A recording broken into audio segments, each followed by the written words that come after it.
कश्मीर में जब जिहाद की शुरुआत हुई थी तो कश्मीर की मस्जिदों से, सड़कों से नारा क्या था? ए कश्मीर के मुसलमानों, हिंदुस्तान से आजादी का मतलब अल जिहाद, अल जिहाद। तो कौन सा महात्मा गांधी? ए कश्मीर में रहना होगा, अल्लाह अकबर कहना होगा, कौन सा महात्मा गांधी? ए कश्मीर पाकिस्तान से रिश्ता क्या, ला इलाहा इल्लल्लाह, कौन सा महात्मा गांधी? तो जिस आदमी ने उस एयरफोर्स ऑफिसर्स का कत्ल करके उन लाशों के आसपास नाच किया था, और ये हिंदुस्तान के लोग उसको यासीन मलिक को राजा बना रहे थे। और जहां पे भी जाता हूं, जहां पे भी हम जाते रहे ना, इवन मीडिया वाले कन्वेंशंस के अंदर उसको बुलाते थे, ऐसे रिसीव करते थे जैसे तो किसी राष्ट्र का हेड है, ऐसे करते थे। हिंदुस्तान के फिल्म स्टार्स, एकेडमिशियन उसके साथ मंच पे बैठे होते थे, और हम लोग वहां तब प्रोटेस्ट करते थे, और हम लोग को वहां से उन सेमिनार हॉल में धक्के मार के निकाल दिया जाता था बाहर।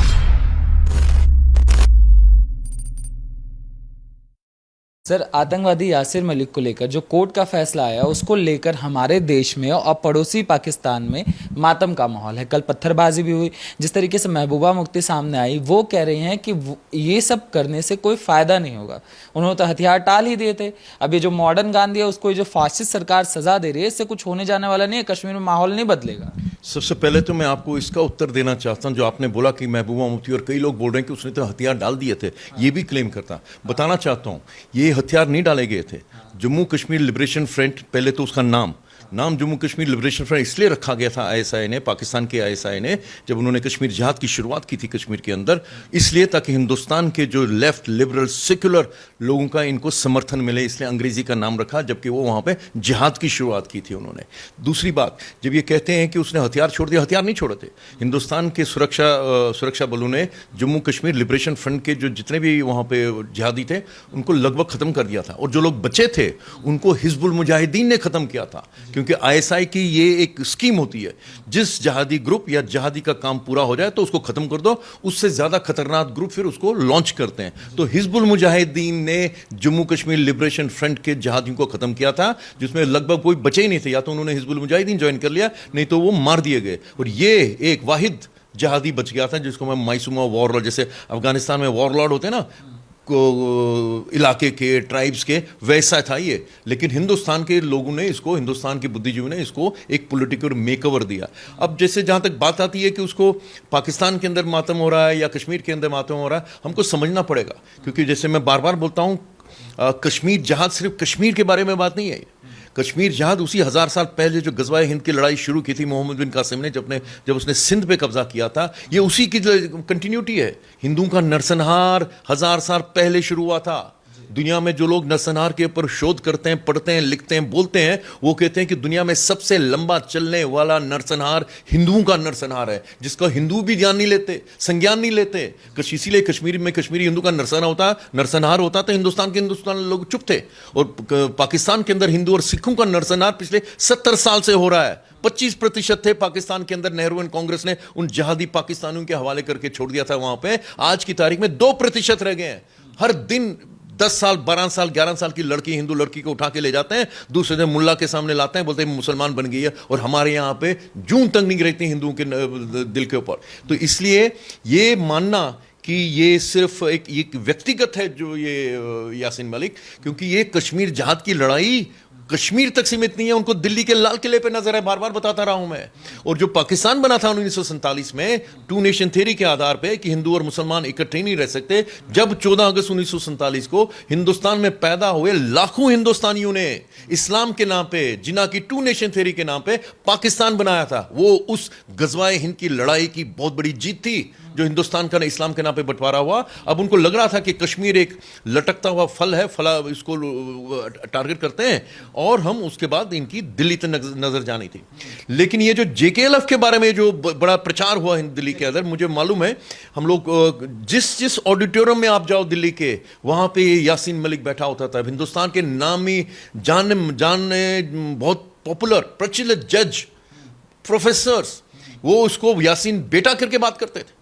और हम लोग जब प्रदर्शन करते थे पुलिस उठा के हमको ले जाती थी। ये हालत थी हिंदुस्तान के अंदर। दिल्ली यूनिवर्सिटी में ये स्टूडेंट्स को लेक्चर देता था ये यासीन मलिक, जामिया मिलिया इस्लामिया में इसने लेक्चर दिया हुआ। और जहां ये जो लेक्चर क्या होते थे, भारत विरोधी लेक्चर होते थे, भारतीय सेना के खिलाफ होते थे। हमने कई बार यूनिवर्सिटीज को अप्रोच किया, भाई ये राष्ट्र विरोधी है, क्यों करते हो? वहां पे स्टूडेंट से उनका दिमाग सोच समझ पूरी नहीं होती, उनके दिमाग खराब हो जाएगा, क्यों उनसे करवा रहे हो आप, भाषण सुनवा रहे हो उनका। लेकिन इनकी इतनी चलती व्यवस्था, जो आप हमेशा सुनते रहते ना, क्या सरकार कोई भी रहे व्यवस्था हमारी चलेगी, वो व्यवस्था चल रही थी हिंदुस्तान के अंदर कि इस आदमी को इन्होंने गांधी बना दिया। गांधी के नाम पे पता नहीं कैसी ये मानसिकता होती है, जिसके हाथ हिंदुस्तान के 4 एयरफोर्स ऑफिसर के कत्ल के साथ जुड़े हुए हो, और जिस आदमी ने उस एयरफोर्स ऑफिसर्स का कत्ल करके उन लाशों के आसपास नाच किया था, और ये हिंदुस्तान के लोग उसको यासीन मलिक को राजा बना रहे थे। और जहां पे भी जाता हूं, जहां पे भी हम जाते रहे ना, इवन मीडिया वाले कन्वेंशंस के अंदर उसको बुलाते थे, ऐसे रिसीव करते थे जैसे तो किसी राष्ट्र का हेड है, ये ऐसे करते थे। हिंदुस्तान के फिल्म स्टार्स, एकेडमिशियन उसके साथ मंच पे बैठे होते थे, और हम लोग वहां तब प्रोटेस्ट करते थे, और हम लोग को वहां से उन सेमिनार हॉल में धक्के मार के निकाल दिया जाता था बाहर। लेकिन आज ये जो हुआ है, ये यासीन मलिक की सजा की बात नहीं कर रहा हूं मैं। ये सजा अंग्रेजी में वो बोलते हैं टू लिटिल टू लेट, बहुत कम और इतनी देर के बाद। इससे कश्मीरी हिंदू का नरसंहार की तो इसका कोई हिसाब किताब नहीं हो सकता। ये तो एक बात है। दूसरी बात, जब आप इसको आप सजा देते हैं, चाहे कितनी भी सजा दी, ये उस मानसिकता के पर प्रहार है, इस्लामिस्ट मानसिकता के प्रहार है। क्योंकि जो आप देख रहे हैं पूरे हिंदुस्तान के अंदर इस्लामिक शक्तियां कहीं ना कहीं किसी ना किसी रूप में सिर उठा रही हैं। वो इस वजह से क्योंकि कश्मीर के अंदर कश्मीरी जिहादियों के ऊपर आज तक भारत की सरकार ने कभी कोई कार्रवाई नहीं की थी। वो रेपिस्ट, मर्डरर, मास मर्डरर्स, उनको जिला यासीन मलिक जैसे लोग वो हिंदुस्तान के नेता बनने वाले थे। हिंदुस्तान के लोगों ने उसको नेता बना दिया, पॉलिटिकल मेकओवर किया था। टेलीविजन चैनल्स पे इसको बोलते थे यासीन साहिब। ये हालत हो गई थी।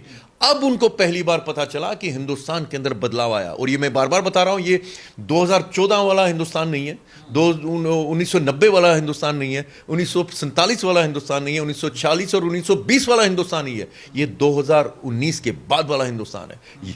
यहां पे सनातनी सोच चला रही है इस देश को। तो इनको ये प्रहार जो है ना, इसीलिए आग लगी हुई है। जो कश्मीर के अंदर जो लगी हुई है, आग लगी हुई है, मातम छा गया, जैसे उनके घर का आदमी है। ये जो महबूबा मुफ्ती, इसकी बहन को उठा के ले गए थे ये लोग, है ना, वो भी ये माना जाता है कि वो एक साजिश थी। हम तो बार बार बोलते हैं, जब सरकार से मांग करते हैं कि कश्मीरी हिंदू के नरसंहार के ऊपर ट्राइब्यूनल बिठाइए, उससे पहले आपको औपचारिक तौर पर मानना पड़ेगा कि ये नरसंहार था। ट्राइब्यूनल बिठाओगे तो इनकी तहकीकात तो होगी जिन्होंने रेप और मर्डर किए थे।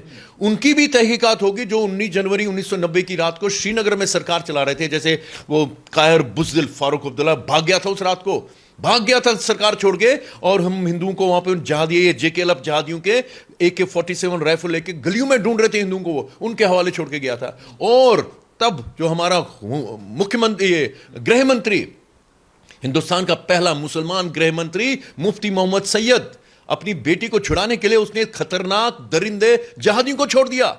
लेकिन जहां तक कश्मीरी हिंदुओं के बचाव की बात आई थी, उनकी सुरक्षा के बाद लकवाक लग गया था उसको। तो हम ये मांग करते हैं, उस ट्राइब्यूनल पे, नरसंहार का जो ट्राइब्यूनल बैठेगा, इन दोनों की भी तहकीकात होनी चाहिए। इनका उस वक्त क्या रोल था, JKLF के साथ इनका क्या रिश्ता था। क्योंकि JKLF, जैसे मैं बोलता हूं, ये पहला जहादी ग्रुप था कंटेम्प्रेरी सेंस में जिसने कश्मीर जहाद की शुरुआत की थी। मगर ये जो चीज़ें हो रही हैं सर, कोर्ट ने भी कह दिया, सब ने कह दिया, मगर पाकिस्तान और हमारे देश में कुछ बैठे हुए लोग, जैसे आपने महबूबा मुफ्ती का जिक्र किया, पाकिस्तान कहीं ना कहीं साबित करने में लगा हुआ कि ये फ्रीडम फाइटर थे, ठीक है। और हमारे देश में भी लेफ्ट लिबरल गैंग लगा हुआ है कि ये मॉडर्न युग के गांधी थे, और इस मानवता के योद्धा को ये फाशिस्ट सरकार दबाने की कोशिश करी है, और इससे कश्मीर का हल नहीं निकलेगा। देखिए, ऐसा है, ये जो यहाँ के जो लिबरल, लेफ्ट लिबरल है, वो जब महात्मा गांधी को कोट करते हैं तो महात्मा गांधी की वो बेइज्जती करते हैं जब उसका कंपैरिजन इस जहादी के साथ करते हैं। दूसरी बात, कश्मीर में जब जहाद की शुरुआत हुई थी तो कश्मीर की मस्जिदों से, सड़कों से नारा क्या था? ए कश्मीर के मुसलमानों, हिंदुस्तान से आज़ादी का मतलब अल जहाद, अल जहाद। तो कौन सा महात्मा गांधी? ए कश्मीर में रहना होगा, अल्लाह अकबर कहना होगा, कौन सा महात्मा गांधी? ए कश्मीर, पाकिस्तान से रिश्ता क्या, ला इलाहा इल्लल्लाह, कौन सा महात्मा गांधी? मैं समझ सकता हूं कि पाकिस्तान की मजबूरी क्या है। पाकिस्तान, चूंकि मैंने बोला वो हिंदुस्तानी थे 1947 तक, 14 अगस्त 1947 गद्दारी की थी मातृभूमि के साथ पाकिस्तान बना इस्लाम के नाम पे। तब से आज तक अगर पाकिस्तान जिंदा है सिर्फ इस्लाम के नाम पे, वो अपने लोगों को वर्गलाते हैं इस्लाम के नाम पे, और कश्मीर उसके लिए बहुत बड़ा एक हिस्सा बनता है जब इस्लाम के नाम पे पाकिस्तान को इकट्ठे करने की कोशिश करिए। आजकल के जो हालात हैं पाकिस्तान के अंदर, लगभग गृह युद्ध के हालात हैं वहां पे। आज रात को जो वहां पे, आज शायद वहां पे ऑफिशियली औपचारिक तौर पे मान्यता दे जाए कि वहां पे गृह युद्ध शुरू हो रहा है। अगर पाकिस्तान के टूटने की कगार पे है पाकिस्तान, अगर उनको अपना बचना होगा, मैं समझता हूं मेरे सुरक्षा जो डिफेंस मिनिस्टर हैं, डिफेंस मिनिस्टर हैं, वो भी इसका विचार कर रहे होंगे। मुझे हैरानगी नहीं होगी आप देखोगे कि बॉर्डर के ऊपर पाकिस्तान ने हमला शुरू कर दिया, क्योंकि एक ही तरीका है कि पाकिस्तान को बचाने का, जो अब टूटता जा रहा है, धंसता जा रहा है, लेकिन एक ही तरीका उनको बचाने का है, ताकि वो इस्लाम के नाम पे, कश्मीर के नाम पे वो लोग मुसलमानों को, पाकिस्तान के मुसलमानों को इकट्ठा करने की कोशिश करेंगे, जो सक्सेसफुल नहीं होगा। पाकिस्तान आज नहीं तो कल टूटने वाला है। जहां तक इस आदमी की बात है, आपको याद होगा वो भारत पाकिस्तान मैत्री के लिए एक बस चलाई गई थी। ये आदमी उस बस के अंदर जब गया पाकिस्तान के अंदर, खिड़की से हाथ निकालता, लाइव टेलीविजन, हिंदुस्तान के जो ये जो लेफ्ट लिबरल टेलीविजन चैनल जो इसको साहिब बोलते थे, खास कैमरा रखा हुआ था इसके ऊपर। उनको समझ नहीं इसने क्या कर दिया। उसने हाथ निकाल के बताया, अरे ये वो जगह है जहां पे हमको ट्रेनिंग की जाती थी पाकिस्तान के अंदर, और वो जगह है शेख रशीद, जो पाकिस्तान का हर मंत्रालय, हर मिनिस्ट्री में, वो हर सरकार के अंदर वो मंत्री होता है। अभी इमरान खान की सरकार में भी वो गृह मंत्री था वहां पे। शेख रशीद जो कहता था वो 200 ग्राम के मैंने एटम बम बना के रखे हुए पाकिस्तान ने, ऐसे फेंकेंगे हिंदुस्तान के मंदिरों में घंटियां नहीं बजेगी। उसके फार्म हाउस में इसकी ट्रेनिंग हुई थी। और ये जब पाकिस्तान में जाता है, वहां पे हाफिज सईद के साथ बैठता है, हिंदुस्तान के खिलाफ वहां पे प्रदर्शन करता है। कौन सा गांधी? तो ये गांधी, वही गांधी ये सोचते हैं जिसको महात्मा गांधी को याद है आपको, उन्होंने एक बहुत बड़ा स्टेटमेंट दिया था, कश्मीर के अंदर स्टेटमेंट दिया था वो 47 के बारे में, कि मुझे यहां पे आशा की किरण दिखाई देती। वो मोहनदास करमचंद गांधी, वो तो एपोलॉजिस्ट है इस्लामिस्टों के। उन्होंने तब वो बोला हिंदू कश्मीर के अंदर उनको आशा की किरण दिखाई दे रही है, जब पूरा जो पाकिस्तान अधिकृत जम्मू कश्मीर है वहां पे एक हिंदू एक सिख नहीं बचा था, कत्लेआम हुआ था उनका, और महात्मा जी को वहां पे दिखाई दी थी वहां पे आशा की किरण। वही मोहनदास करमचंद गांधी जिनको 1920 में जो मोपला का कत्लेआम हुआ था, हिंदू का नरसंहार हुआ था, तब उन्हें मुंह बंद कर लिया था।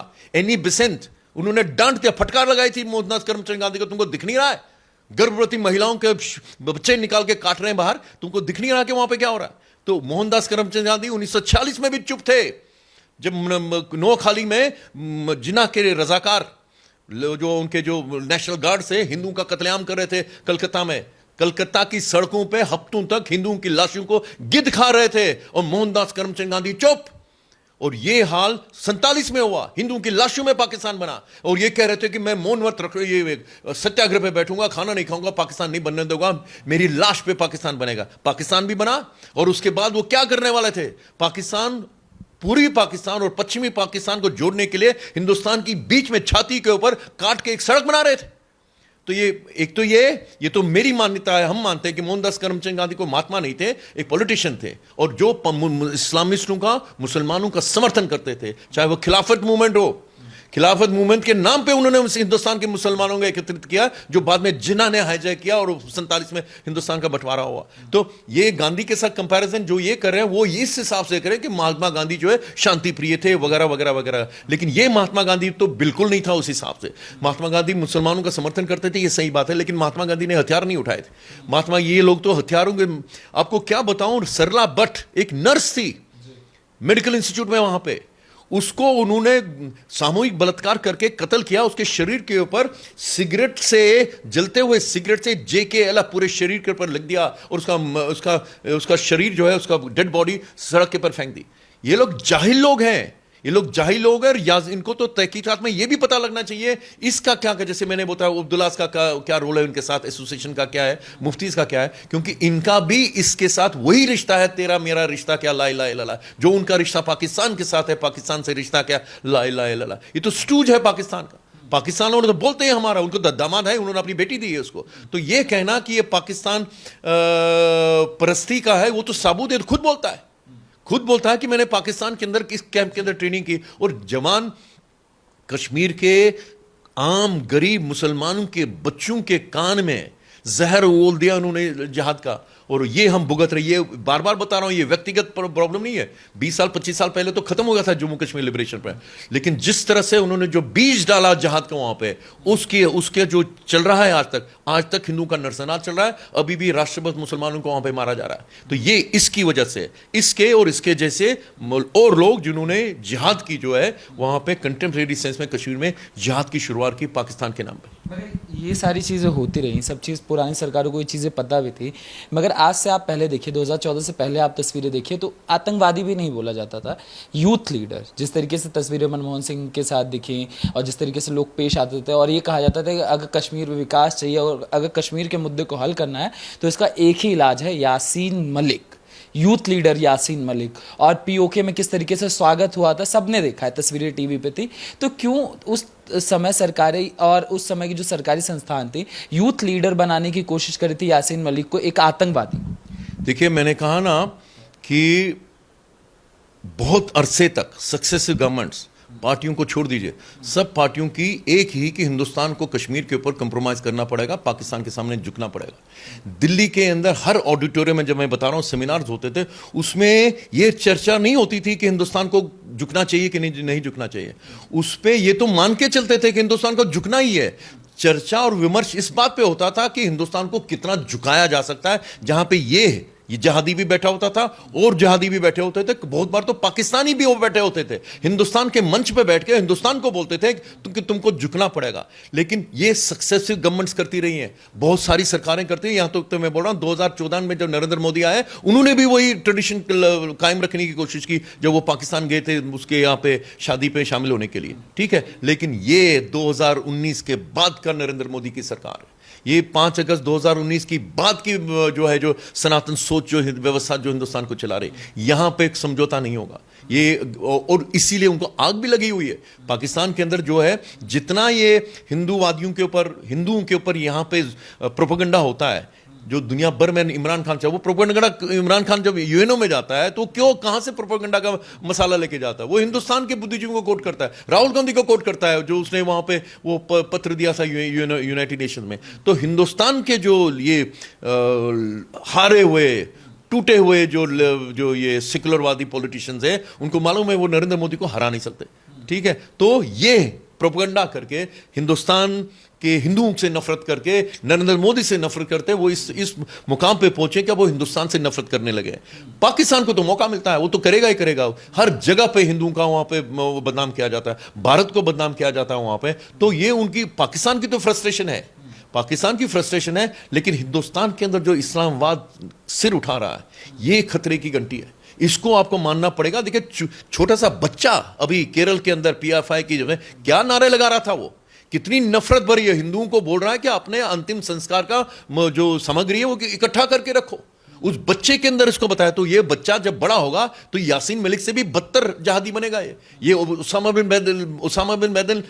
बिन लैदेन हिंदुस्तान के अंदर बन रहे हैं यहां पे। और ये मत भूलिएगा, केरला की वनरेबिलिटी बहुत ज्यादा है। आज से कई बरस पहले केरला के जहादी कश्मीर के अंदर भारतीय सुरक्षा कर्मियों के साथ लड़ते लड़ते मारे गए थे जहाद के नाम पे। और उसके बाद आपको बताना चाहूंगा, केरला के ऊपर बहुत बड़ा वहां पे उसके ऊपर उसकी तहकीकात हुई थी, Kerala Kashmir recruitment conspiracy case, और लोग जो उसके साथ इन्वॉल्व थे उनको गिरफ्तार किया गया था। और ये भी मत बोलिए, आईएसआईएस में सबसे ज्यादा रिक्रूटमेंट जो हिंदुस्तान से वो ये केरल से हुई है। तो इसलिए अगर आपको ये जो गजवाए हिंद की लड़ाई रोकनी है तो कश्मीर जहाद रोकना पड़ेगा, कश्मीरी जहादियों को सजा देनी पड़ेगी। क्योंकि आज तक हमने, जैसे यासीन मलिक जैसे सब लोगों को आपके द्वारा बताना चाहता हूं, हुर्रियत का दफ्तर दिल्ली के अंदर जानते हैं किसने इनॉग्रेट किया था? वो 1-2 बरस के बाद हिंदुस्तान का प्रधानमंत्री बना था। ये इतनी पहुंच थी इनकी, ये यहां तक घुस के, जैसे बार बार बताया जाता, सरकार किसी की वो व्यवस्था इनकी चलती थी वहां पे, यहां तक पहुंच गए थे। और जो सरगना था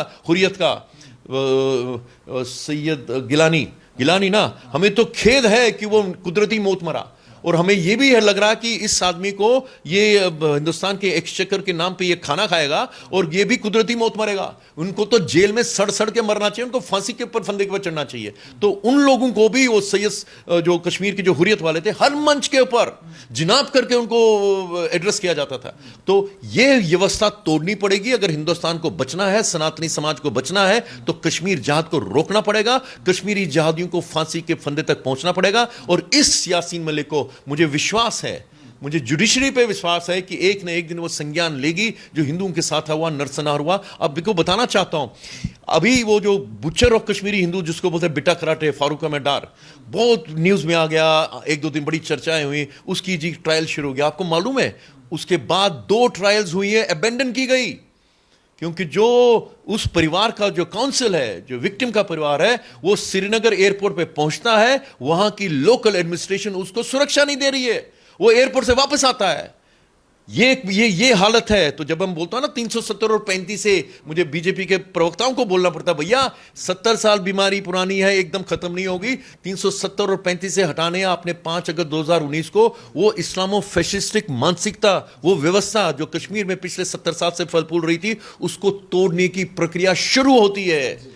कश्मीर जहां तो मिलिट्री प्रॉब्लम है, आए दिन अभी जो हो रहा करे ये टारगेटेड किलिंग है, ये तो हाइब्रिड वॉर है। अभी जहाज जो है हाइब्रिड वॉर बन चुका है, क्योंकि सुरक्षा का नेटवर्क ग्रिड बड़ा सख्त है। जहां पे उनको ब्रीच मिलेगा, एक हत्या करेंगे, इस प्रकार से हत्या करेंगे कि हजारों के दिमाग में दहशत होगी। अभी हमारे जो प्राइम मिनिस्टर पैकेज के लड़के लड़कियां हैं, 12 दिन से जब से राहुल भट्ट का कत्ल हुआ, कैसे कत्ल हुआ, वो नौकरी कर रहा है, दफ्तर के अंदर है, मुसलमान बैठे हुए हैं, चुन के कश्मीरी हिंदू को जाके गोली मार देते हैं, और वहां के लोग चुप, कुछ नहीं बोल रहे हैं। और ये जहादी वहां पे जंगलों में नहीं रहते, पहाड़ों पे नहीं रहते, वो आसपास मोहल्ले में, गांव में, पड़ोस में रहते हैं। वो भाग के आते नहीं है मारने के लिए, ना भागते हैं मारने के बाद, आराम से आते हैं, घुस के राहुल भट्ट को मारते हैं। उससे पहले वो प्रिंसिपल मिसेस सुविंदर कौर को मारा था, वो महेश जी को मारा था, वो प्री टीचर थे।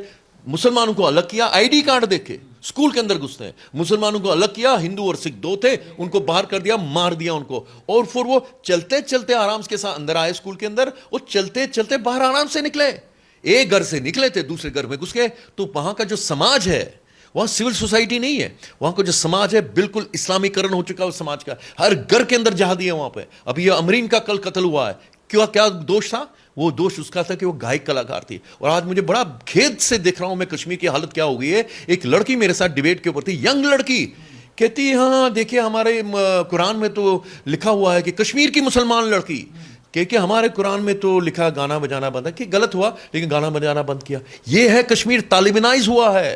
तब आपको याद होगा जैसे तालिबान ने कब्जा कर लिया काबुल के अंदर, वहाँ का जो एक गायक बहुत ही हास्य कलाकार था, अरशद महमूद शायद नाम था, पहला कत्ल उन्होंने उस कलाकार का किया, मार दिया उसको। और पूरी जो वहाँ की कला संस्कृति का जो भी वहाँ पे ये जो चलन था एकदम बंद हो गया, क्योंकि उन्होंने उस हास्य कलाकार का जो पॉपुलर कलाकार था उसको कत्ल कर दिया जिहादियों ने, तालिबानों ने। कश्मीर के अंदर तालिबानाइजेशन भी वो तो तब से हुई, 1990 से शुरू हुई। वहाँ पे ना कश्मीर के अंदर इतने सिनेमा हॉल हुआ करते थे, आज की तारीख में सब बंद है। आज की तारीख में वहां बार नहीं है ओपन। और आज ये लड़की की जो इसको कत्ल किया है, ये वही तालिबानी सोच जिसको महबूबा मुफ्ती ने वेलकम किया था जब तालिबान अफगानिस्तान में आए थे, और ये फारूक अब्दुल्ला भी ने भी उनको वेलकम किया था। हिंदुस्तान के मुसलमानों ने तो उनको फ्रीडम फाइटर बोला था। ये है तालिबानी सोच, और इस तालिबानी सोच से हिंदुस्तान को बचना है, सनातन को बचना है, तो कश्मीर में जहादियों की कमर तोड़नी पड़ेगी। ये बहुत जरूरी।